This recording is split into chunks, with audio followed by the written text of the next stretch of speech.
When you work in continuous rounds, you're basically working in a spiral fashion and not joining to the first stitch of a round. You need to place a marker so that you can find that first stitch and just not keep going and going. So I've got 11 half double crochets, and I've placed a strand of yarn of this contrasting color so that you won't lose it between the last stitch I just made and the start of the next round. So I'm going to work half double crochets in my next round, and when I get back to the marker, I'll meet you back here so I can show you what you need to do with this long strand of yarn.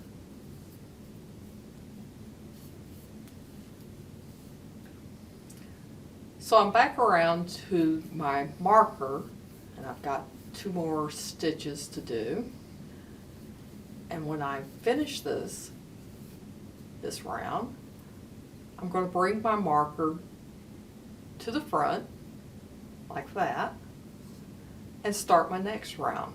This is my first stitch, and you work just like this, moving the marker to the front, to the back, to the front, and leave a long strand here. If you were working like the body of a toy animal, you can see how the first stitch is always beside the marker, all up and down the body of the animal or whatever you're working in continuous rounds. And then when you are through, you just simply pull it out. And that's continuous rounds and markers.